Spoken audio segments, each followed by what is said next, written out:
burya kumva ko umwana yariye wamuhahiye iyo nyama kumva umwana yanyweye amata kumva iki burya biba byiza no kumukirana ku ishuri ukamenya imyitwarire ye byo nako ngo yuganiye n'umwarimu yabonye yo witaye ku mwana ukahagera bituma no wa mwana mwitaho ikigare burya kirica icyo navugaho burya biterwa n'abajyanama yo ugize amahirwe ukagira abajyanama bakwereka ibyiza by'ishuri ugakomeza ukiga hari na benshi bahari hano biga banakora bayenza kugira abajyanama ubu ngubu mba ni shehe nk'abandi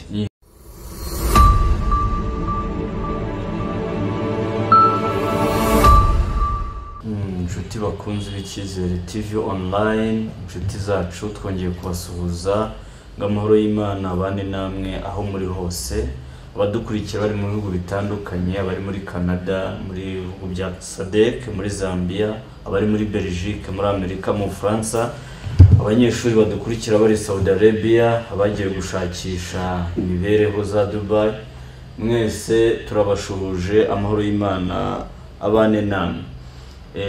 Tubibutsa gukora subscribe abatarayikora mukanda ku nzogera, share and comment.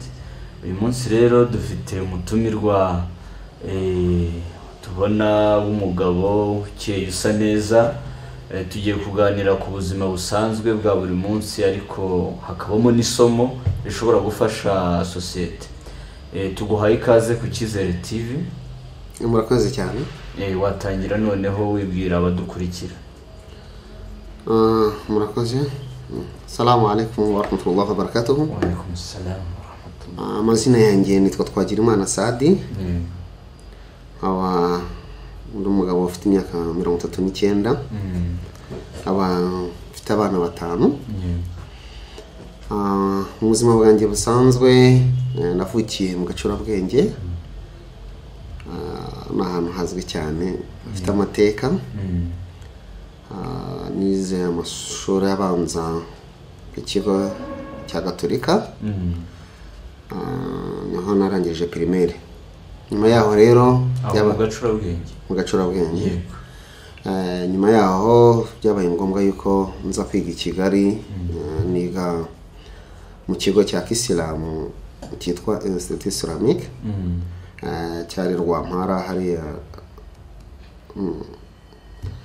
Ubwo rero sinagize amahirwe yo kuharangiza kubera ikibazo cya mikoro,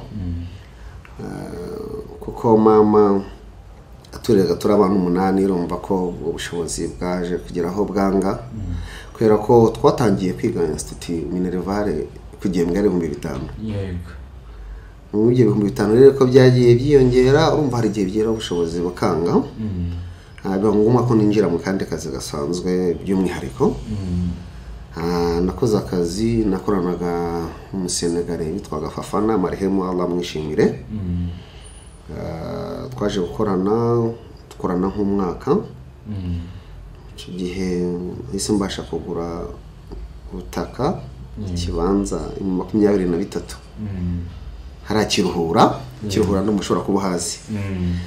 Nubakamo akazu gaciriritse. Icyo gihe nibuka muri 2000 ko wenda ndangiza primaire hari 9-6, umwaka umwe no maze ndi kumwe n'umubyeyi ndi kumufasha imirimo nkurangije kwiga, ndamuhingira bishoboka, nkoresha ingufu nyinshi kuko mu byo yajyaga ntoza kwiremamo icyizere. Buriya nacyo kintu wenda navuga nasangiza inshuti z'Icyizere TV, kwiremamo icyizere burya ni ikintu gikomeye cyane, unabiharanira n'ubiteka gutera inkunga kubera kwa cya kintu ushaka kugeraho. Ubwo byabaye ngombwa yuko marana umwaka nawe muhingira, nzi guhinga ubu wenda utavuga ngo nuko nabamaze imyaka wenda 20 ningahe mu mujyi, ariko ubu wampaye ahantu ho guhinga wavuga uti kweri nabonye umukozi. Ubwo rero igihembo yampembye no kujya kwiga Institut Islamique. Nibuka ko nazanywe na Shehe Musa Sindayigaya, njyana kwiga. nubwo ntaharangije ariko nari mfite intumbero yo kuba mudawati. wacikirije mu wa kangahe? Mu wa gatatu. Bitewe n'ubushobozi. Abo bagabo Shehe Musa Sindayigaya cyangwa umubyeyi wawe yego nta bushobozi ariko babyakiriye bate? Kubera ko nari maze no gusa nkaho nkura no kwifatira imyanzuro, nagerageje kubaganiriza. Nabwira ubushobozi ni bukeya, kandi icyo gihe nta baterankunga twe twakabona badufasha nk'uko ngubu bimeze. Biba ngombwa yuko nanjye mbereka ko nabonye undi murongo w'akazi. Natangiye gukora mu Senegale, umva nimaze no kugira inzu. Umva rero burya umaze kugira inzu abayumva ko hari aho yamaze kugera. Ndashaka nashatse mfite imyaka 20. Wenda tutaragera mu gushaka, kwiga n'akazi wabihuza gute? Uko turumva ko nubwo wavuye mu ishuri wacikirije ariko wari ufite n'inzu, wabihuje ute kugira ngo hari n'uwabyumva akavuga ati ahari nibyo byatumye utiga ngo urangize? Kwiga no kubihuza n'akazi ni za mbaraga, ni cya cyizere umuntu yiremamo. Nakoraga akazi nkabona itiki njyana ku ishuri singende n'amaguru. Icyo gihe inote y'ijana yari amafaranga menshi cyane. Icyo gihe taxi yari amafaranga 20. Yavuye kuri 20 zamuka ndeba 30 tugera kuri 40 ngera kuri 50. Ngira ngo ujya wumva ijwi rivuga ngo taxi ya 50 ujye byumva. Ubwo rero ngo wabaga ifite inote y'ijana, warategaga ku ishuri ukanagaruka no kwishura ukanywa igikombe cy'icyayi cyaguraga 20 cy'amata n'irindazi ry'icumi. No kuvuga ngo rero bwa bushobozi uko nagenaga mbukusanya no kubona ko maze kubona mbasha kubona iryo jana mu gitondo nkajya ku ishuri, nimugoroba nafa yo nkongera nkakora akazi. No kuvuga ngo narabihuje kubera ko byaranyoheraga gukora ka kazi na yantego. Gukunda umurimo. Numva mbikunze nkavuga nko biri kose, kandi hano ubwo nagiraga n'amanota mabi ku ishuri. Oya, buri ikintu washatse kugeraho kiragushobokera. Ubwenge urabufatuka iki kintu ndagishaka. Ubwo rero narubatse nkajya mva ku ishuri ntahi wanjye. Nubwo wenda navuga hari ijambo rumbajije ko wenda byaba ari ko hari amafaranga yabaranshutse wenda kugira ngo ndeke kwiga. Nabyo byabamo kubera ko nabonaga ubuzima namaze kubaka inzu mu mujyi wa Kigali. Mwana w'imyaka 20 n'ibiri mfite inzu yanjye. Numvaga ko hari aho namaze kujya, nta n'ikindi numva wenda nkikeneye. Ariko nkakunda akazi ka dawa cyane, ntabwo nigeze kubera ko ari nabyo bintu nakunze cyane, ntabwo nigeze ndeka akazi ka dawa. Ndagakora niza kuba ngombwa yuko Marehemu mu Senegal arapfa. Nyuma yaho mpita reka mpindura akazi. None hari ikintu umuntu yakwibaza aho ngaho, nkurikije historique yawe kugeza aho uburyo wize ariko utangiye kubona udufaranga twegeranye wubaka inzu, ugira aho ugera, ariko bigutera kuvuga ati ko mbona ndi gutera imbere ndaguma mu ishuri. Ubundi urumva mu mpamvu zatumye mva mu ishuri nazo zirimo. Impamvu mvuze gutyo ni uko ubushobozi wari ufite utagumye kubwubakiraho wiga ngo urangize. Ntibyaba bivuze ko nimba numvishe neza gushaka amafaranga wiga biri mu bintu bituma utayasoza amashuri? Icyo navugaho burya biterwa n'abajyanama. Iyo ugize amahirwe ukagira abajyanama bakwereka ibyiza by'ishuri ugakomeza ukiga. Hari na benshi bahari hano biga banakora. Ariko icyo gihe navuga ko nta bajyanama nari mfite. Iyo nza kujya n'ubu njya nicara nkabitekereza nkuko nza kugira abajyanama. Ubu ngubu mba ni shehe nk'abandi ko hari n'abanyeshuri twiganye. Shehe Habarurema Musa nkunda kuvuga igifaransa cyane ku ishuri, ku buryo n'abaprofe batwigishaga barinjiraga ugasanga arimo aganira na mwarimu mu gifaransa, kandi wumva ko bijyanye na mwarimu. Rimwe na rimwe akabijyana mukosora akavuga ati ariko profe hariya hari ahantu gutya, ugasanga ubwo wenda bibaye byiza ukagira abajyanama kugira ngo bakwereke ibyiza by'ishuri n'ejo hazaza byaba byiza kuko ubu ngubu mu myaka amaze kugera bamaze kubibona nk'abo twiganye benshi Shembaraka uyobora akarere ka Kayonza twariganye twiciye ku ntebe imwe twarakubaganye ikintu by'abana tugatoreka ikigo tukajya guca imyembe y'abandi ibisheke ni mahamo w'akarere ubu niho ngenda mbibona ubu hagize uzakangisha inama akambaza ese ko mfite akazi nkambona ubushobozi bumeze gutya kwiga wabireka ntabwo namwemerera nanjye n'umwana wanjye ndimo kumuganiriza mwereka ubuzima ntabwo namwemerera gushikiriza amashuri kwiga ni ikintu cyiza cyane wenda nubwo imyaka ngezemo biranashoboka ko nasubira no ku ishuri ariko wenda inshingano ziba zariyongereye ufite umugore ufite abana 5 baba bakeneye kurya nabo bakeneye kujya ku ishuri ahubwo none ngiye nkaharanira umwana wanjye ishuri ritamucika ikibazo yageze ku ishuri nkajyayo nkanaganira n'abarimu umwana wanjye muramubona muti nanashishikariza n'umubyeyi wari wese burya kumva ko umwana yariye wamuhahiye yariyo nyama kumva umwana yanyweye amata kumva iki burya biba byiza no kumukirana ku ishuri ukamenya imyitwarire ye byo nabwo ngo yuganiye n'umwarimu yabonye yo witaye ku mwana ukahagera bituma wa mwana mwitaho ngo rero wenda ku icyo kibazo warumbajije cyo gucikiriza amashuri habayeho navuga ngo kutagira abajyanama hanyuma hari mwatubwiye ko yego mwakikiriza amashuri mujya mu zindi gahunda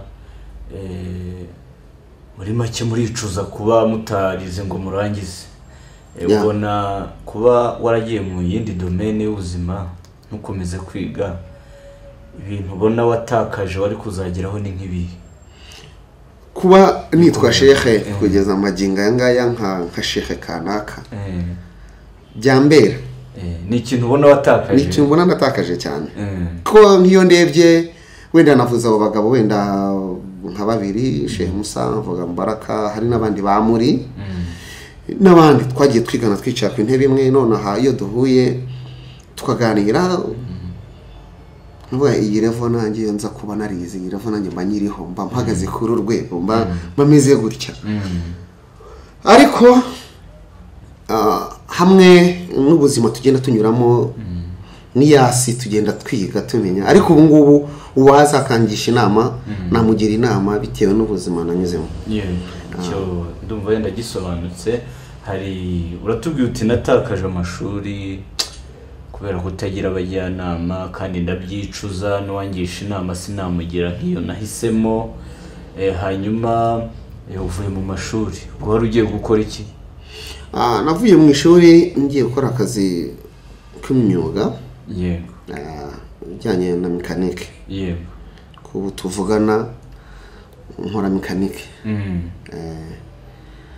ko buriya namye mu buzima bwanjye nabyirutse mu rugo nsanga bafite ibinyabiziga bafite moto papa twajyaga tumushimisha kenshi twakoze nk'akazi twasaruye ikawa twamushimishije twamuganirije akaduhemba kujya kutwigisha moto nkiyumva ko nubwo nigaga ariko nkumva ko kuzaba umushoferi byari ibintu bindimo ko umuvandimwe nashatse provisoire kuva muri 2000 nyibona 2012 ni ikintu ntajya nibagirwa mu mateka mu buzima bwanjye kumvaga cyakuza umushoferi yagutwaye imyaka 12 provisoire ntaho ntakoze ibizamini bishoboka icyo gihe twa tukizuza interuro bakakubaza wenda urugero turumoroke niki ukuzuza interuro rumoroke ugasanga waguye igice waguye rimwe bigeraho haza muri yego oya sinzi nimba wabubyibuka ibizamini bya yego oya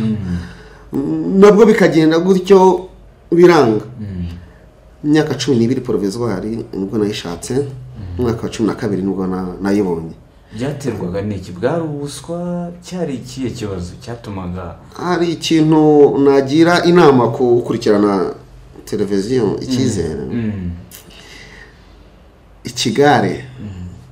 ikigare burya kirica ko nibuka ko twajyaga mu kizami twaguruka turi nk'abantu 10 twese dufite icyizere ko turi butsinde no kwiga bikaba gake no ibyo utize ugasobanuza mu buryo ubona bitagufasheho wumva nzatsinda. Ariko burya nyuma yaho y'ibyo byagiye bimbaho byagiye bimpa kwicara nkitekerezaho, ese kugira ngo ngere ku kintu birasaba yuko nagendera mu kigali cy'uko abandi babikoze cyangwa nuko ngiye ngomba kwishakamo ubushobozi n'icyizere. Kwiremamo icyizere nicyo kintu cya mbere. Wicaye burya ibintu byawe iyo bikunze niyo abandi babigaye ariko ibyawe bikunze burya ni ikintu kiguha fondasiyo. Niyo banaguseka bakagusekera ariko ufite intego hagiye kigera abantu bagusekaga bakabona ko icyo washakaga kugeraho wakigezeho kandi nabo bakacyifuza. Aho ngaho wenda nicyo kibazo nicyo gisubizo nagusubiza ku kijyanye no kuba naragenaga mu kigare cy'abandi tukicara hariya ku mirongo wamwe turi bukopezanye ngo ndagukopeza wahagera ugasanga abapolisi uburyo babicaje ugasanga si bumwe ugasanga usigaye uri wenyine. Ubwo rero nyuma yaho Professor wenduka ko kwa gukunda akazi ka dawa nayoboye aho bita ku Kabaya. Kabaya ushobora kubuhaza muri Ngororero. Baza kunyimura njya Nyamata mu karere ka yuri imamu musigiti ku Kabaya. Njya kuba imamu Nyamata musigiti wa Nyamata ara mu mujyi. Niho nagiriye mu kizami provisoire ndayibona. Cyo gihe nigaga ibijyanye na hotellerie kuko kwiga na n'ubu mu myaka ngezemo mbonye uburyo bwo kwiga nakomeza nkiga ko kwiga ni ikintu nabonye gifitiye akamaro rubanda nyamwinshi. Ubwo njya kwiga ibijyanye na hotellerie. Nibuka bambwiye ngo nandike uburyo bashaka amanota ku kizami muri telefone. Nabonye twagira Imana Sade wagize amanota 18. Nise mbwira mwarimu twigishaga namwe ntimwari muntu diplome yanjye ndayibonye kwiga ndabiretse uhita umuseze kumvaga ko ukuba mbonye provisoire permis nayibonye kandi koko niko byagenze. Nagiye kora definitive rimwe uburyo bacu bari barantoje ikinyabiziga uburyo mu garage nagiyemo rimwe permis mba ndayibonye. Nuko ngo iyo nyibonye mu buzima wenda busanzwe nkagira buri icyo avuga ngi uno iyo nyireba gutya. Wayibonye ryari muri ugiye nayiboneye hako numva biba byanditseho hano inyuma. Bongeje n'undi mwaka iyo myaka 10 wumva ko umwaka nayiboneye ndumva ngo ni 2013 ya. Iyo nirebye gutya mbavuga nti aka kantu karanduhije n'ubuzima n'amateka ndayubaha cyane rero. Ubwo rero nahise nigira muri mekanike. Mbere yuko ubundi ujya muri mekanike ara kandi kazi wakoze ukiva mu ishuri direct? Oya no uretse kuba narize ubundi nkacikiriza nkaza nkajya kuba imamu. Ubundi navuye mu imamu mpita hari akazi nibagiwe nagiye kuyobora muri gare ya Nyamata. Bino bavuga ngo nabadezone. Nabaye muri gare ya Nyamata. Bampa marinye agana mu nce z'ibiturage aho bitaga za Musenyi, Ramiro, Mwogo. Nahabayemo cyane ngira n'amahirwe yo kumenya n'abantu benshi batandukanye. Ako kazi rero na kwa kundi kwa gukunda ibinyabiziga no gukunda perime urumva ko na mekanike numva winje mu binyabiziga. Kuyobora gare urumva ni bya binyabiziga. Nuko ngo byantumero ya cya kintu numvaga nshaka koko bigaragara ko icyo ushaka kugeraho urakibona. Niko kuba kwiremamo icyizere wicyo ushaka kugeraho urakibona. Niba gutangaza no mu myaka ngezemo nshobora no kutekereza kuba nakubaka etaje nkayubaka bitewe n'iki. Ese akazi nkora nimba nkorera 5,000 ku munsi ndiyaya nkabikaya nkajya muri banke nka savinga bikaba ngombwa yuko nakwaka inguzanyo biranashoboka ko byanabaho. Ariko burya icya cyizere uyubatsemo kiraza uko byagenda kose. Buba haba mu gitondo haba nijoro ubona ya ntego uyigezeho. Ngo rero ubu ngubu nkaba nibereye mu bijyanye na mekanike nkorera mu kigo cya kwa Dodo. Ubona bikumariye iki byakugejeje kuki? Aho ugeze ubu ngubu akazi kagenda gakunze. Mu buryo ngakunze umubyeyi w'abana 5 bose biga mfite aho ntuye ntakodesha mfite ikigenderwaho ibyo ni ibintu bituma nkunda akazi kanjye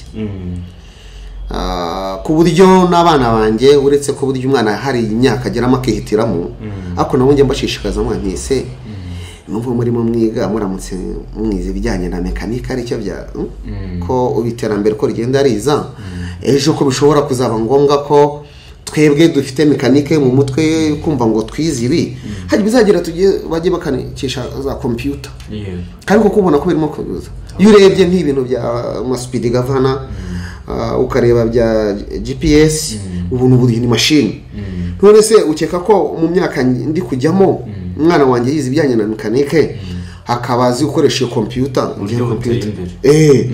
noneho nkitwa niyo n'aba chef de garage ariko hari secrétaire hariya uzi icyo agiye gukora n'igikenewe muri machine tukajya muri Rwanda Revenue tukakabm kabari garage rifatika byanyitirirwa nk'umusaza ariko mfite n'abamfasha mu bijyanye n'iterambere hanyuma icyo wenda kirumvikana hari ibintu iyo winjiye mu mwuga nkayo winjiye muri mekanike uvuye mu mashuri biranze ugiye muri mekanike niki cyakugoye kugeza ubu ubona niki cyakugoye muri uwo mwuga wahisemo ikintu cyangoye kugira ngo uyu mwuga ninjiyemo nuko nawinjiyemo nkuze kuko nimba narabayeho mu buzima bw'ishuri nkabaho mu buzima bwo kuba naragemuraga nyina mu Basenegale umva nakazi koroheje kugenda mu isoko kagura ibintu ukabitunganya ukanyuga kira hariya nazanye ibiri bingi bakakubara akaguha amafaranga umva nakazi katagoye noneho ibaze noneho kumva ngo wabaye mu buzima urubatse urabyaye noneho mu myaka 28 30 uje kujya munsi y'imodoka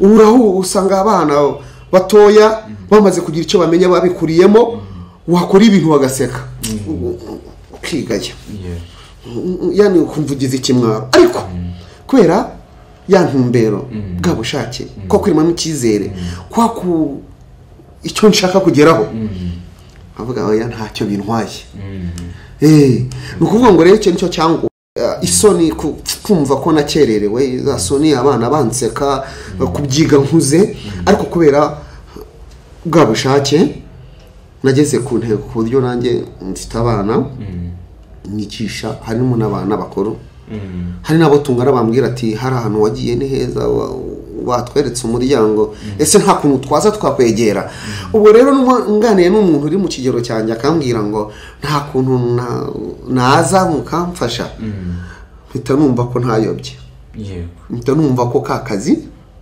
kandi burya wansuye ukagera mu rugo ukaza ukabona icyo cyayi haba hari umukate ukawubona nkakwakira nk'umushyitsi nta utaje ngo ngire isoni nge no gufata amadeni burya n'ubugabo buhamye mpita mbona ko kakazi kanjye ntabwo nahisemo nabi bituma rero n'abandi n'undi wari wese waba ukurikiye Icyizere TV kumva ko myaka 39 agezemo yumva ko isi yamurangiranye oya ntabwo turi kumwe ntabwo oya kwiremamo icyizere nibyo bya mbere kwizo mbaraga afite kubwo bushobozi afite imbaraga kwanza bwa bwenge bwiwe narebe icyo akora cyangwa se nimba kurikiye n'ikiganiro aze tumufashe kuko twabyize dukuza ariko hari aho tugeze hari n'abandi bakiza hari n'abana batoya tuba dufite ni ukuvuga ngo rero kuyumva yuko wageze mu myaka runaka kumva ko ubuzima bwakurangiranye oya tufite amahirwe dufite leta y'ubumwe bw'abanyarwanda dushishikariza kwigira kwigira buriya ni ikintu mpa agaciro cyane nanicara nkatekereza nkavuga ese ubu ni iki wasangiza abandi waganiriza abandi ku buzima bwawe uwo munyarwanda unyumva se cyangwa nkuko numvise mbwa ko hari n'abakurikirana TV bari mu mahanga ahari iheranwa n'agahinda kwiyumva yuko isi yamusize. Ahubwo bwa bushobozi bwawe nibwo bukeneye n'ibitekerezo byawe, ingufu zawe kuzibyaza umusaruro. Nk'ubu hari ibintu byinshi twabonaga by'imyanda bidafite icyo bimaze byitwaga ko ari imyanda, ariko ubu none ahangaha harimo babibyaza umusaruro. Nyandeba umuntu yarangije kwiga kaminuza ariko mu kimuteje imbere ni imbabura, ngo yacuze imbabura ikoresha amabuye, ikoresha ugasanga n'ibintu bimwubakiye izina, ugasanga hari aho ageze mu muryango wiwe, ejo akaba akubaka akagera ku rwego runaka. Hari byinshi twebwe tubona twabonaga kera ko bidafite akamaro, ko none ngaho bifite akamaro. Ni ukuvuga ngo rero kwiremamo icyizere nicyo kintu cya mbere burya cyiza. Nagira inama uwo ari we wese ukurikirana Icyizere TV, nkuko nanjye kugeza amagingo aya ngaya mbona ko hari aho ngeze kandi narinjiye mu mwuga ubukanishi muhuze. Hanyuma urimo uratubwira urugendo rwawe kugeza ubu, uburyo wiyubatse, imbaraga byagutwaye, kudaterwa ipfunwe no kuba ugiye mu mwuga ukuze.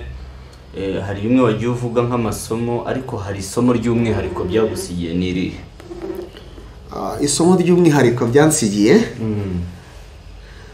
nuko nabivuzeho kugira abajyanama beza. Mu buryo twakuze hari abo twiganye amapirimeri kuzamuka za sekonderi, ariko burya ukareba nk'umusaza se cyangwa umuntu ubona ufite ahageze, ufite ubumuntu. Burya uko abantu bose bafite ubushobozi siko bafite ubumuntu. Hari ushobora kujya kwegera kugira ngo umugishe inama kumva ko hari ibyo ugiye kumusahura akaguhungira kure, ariko burya hari umuntu ukabona ari open, yani arafunguye kuba nubwo mu cyubahiro cye. Ashobora kuba ari na fande runaka, ashobora kuba ari ranka runaka, ashobora kuba ari na meya, ariko wagize amahirwe kugira ngo umugereho ukamubaza se ni iki nakora, ukagisha inama. Ese ko mbona ibintu bitatu, ni iki nakora cyangirira akamaro? Hagerewe burya guha akantu gatoya cyane inzira runaka, ukabona wageze ku rwego rwiza rushimishije, ku buryo kera ngira ngo ujye ubyumva ngo kanaka yampaye inka. Burya umuntu yajyaga gutanga inka afite n'ikitumye aguhinga. Hari inama runaka amugiriye, hari ahantu yageze kumutabara, hari aho yageze mu buzima bumugoye, uramufasha mu bitekerezo, bagavuga ati ntacyo nakwitura ngo haye inka. Ariko mbona bigenda binacika. Sinzi impamvu abanyarwanda icyo kintu tugenda tukibagirwa. Ubona biterwa n'iki?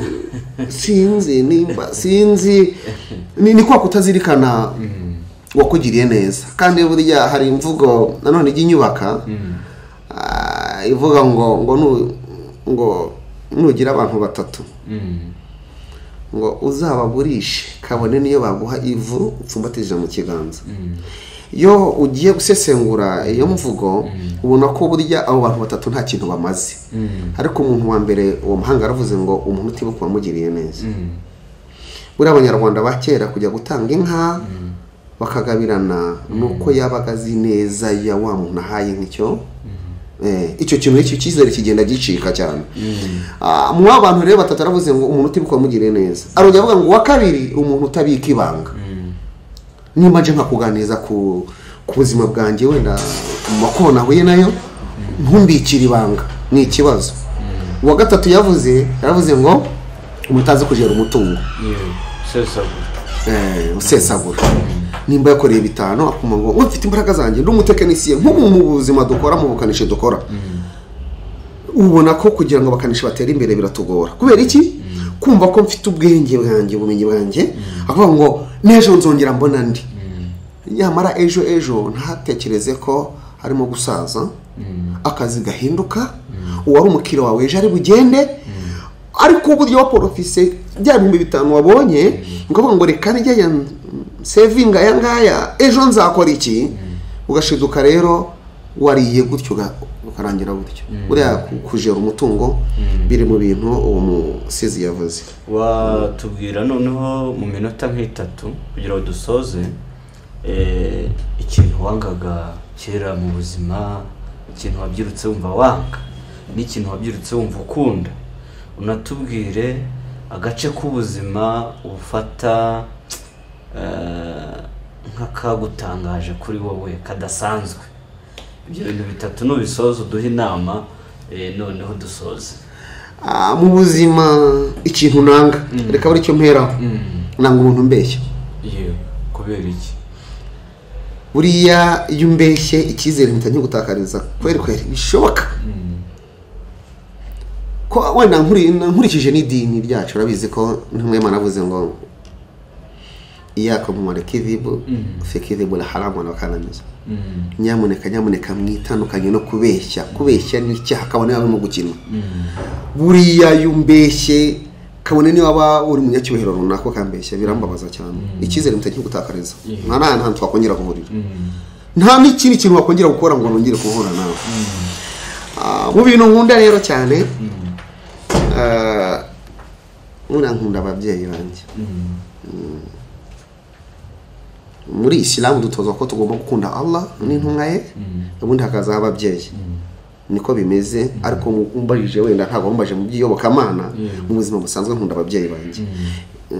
Impamvu rero mbakunda, mama ajyaga mba hafi cyane, akankoresha devoir, akangira ibinyuguti, akanyereka uburyo batema igiti, uburyo ubuzima bubaho. Mbona rero mu buzima ndimo, iyo mama yataza kumba hafi ngo anyereke uburyo n'ibumoso ko bimeze, unona ntabwo nakagombye kuba ndi umugabo ugeze mu rwego ndimo kugeza amagingo. Agace k'ubuzima kawe gatangaje ni nk'akahe? Agace k'ubuzima gatangaje nanyuramo ni ahantu nje kwiga secondaire, nje mu mujyi wa Kigali.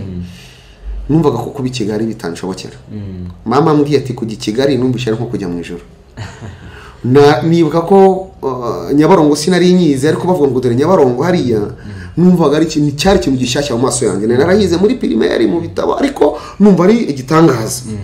Ninjira mu mujyi wa Kigali, ikintu cyambere gitangaza nuko nasengeye mu musiti wa Notarakom. Bwa mbere baza umuntu uvuye mu gacura bwenge nkasengera mu musiti wa Notarakom. Akandi nakongeraho na babyeyi batureraga, marehemu Mama Sauda, twabaga ku mubyeyi bitaga Tausi, tuyihara mu Biryogo. Twabaga turabana 24, ariko uburyo batwitagaho batavanguye ngo aba bavuye cyangwa abantagara amaraso yacu. Ibyo ni ibintu mbona bimbere gitangaza muri ngewe, nkabona ko hari abantu bafite ubumuntu. Hari inama watanga? Inama natanga rero ku bakurikiranye Icyizere TV, inama natanga nuko buri muntu wese ahari ku bushobozi bwe n'imbaraga ze yikwiheba. Ibiguca intege ni byinshi. Ukurikiye TV ibiguca intege ni byinshi. Ukumva ko umutima wawe unaniwe, hari ibyo wahombye, oya ugifite ubuzima. Ubuzima nicyo navuga ngo niko gaciro kawe. Kuba none ahangaha utabana n'ubumuga, ukaba wiyumvamo mu buzima buzira umuze, icyo nicyo kiguzi, niyo nyungu. Nizo miliyoni utegereje zibitsa ahantu. Hari aho miliyoni ziri, nyakubahwa Perezida wa Repubulika ajya bivuga ngo umukomange. Burya nose waryama mu nzu gakinga amafunguro hagusanga mu nzu, oya sohoka. Za ngufu rero nimba wenda hari n'unyumva akaba wenda akeneye no kuba yanaza no kwiga iyo mekanike n'ibindi no mu nama runaka, baza bakadusanga tukabafasha. Dukorera Nyabugogo muri Sodeparare, nyuma y'amashyirahamwe aho bita mu Kinamba kwa Doto. Kaza ukatwegera tukaganira, kuko hari aho twavuye hari naho tugeze. Urakoze cyane Bwana Sadi, uvuze ibintu bikomeye bibiri, ati kwiremamo icyizere, ikindi kumva ko igishoro cya mbere ufite ari ubwo buzima buzira umuze. Ni ibintu rwose byakubaka umuntu akagera kure. Wakoze kwitabira ubutumire bw'Icyizere TV, kandi ubutaha wenda nitubakenera muzongera munyaruke nyabuna tuganiriza abantu. Wakoze cyane. Ubwo rero nakagaruka, twari kumwe n'umuvandimwe Sadi. Iki ni Icyizere TV online. Subscribe, share and comment. Imana ibarinde. Ciao ciao.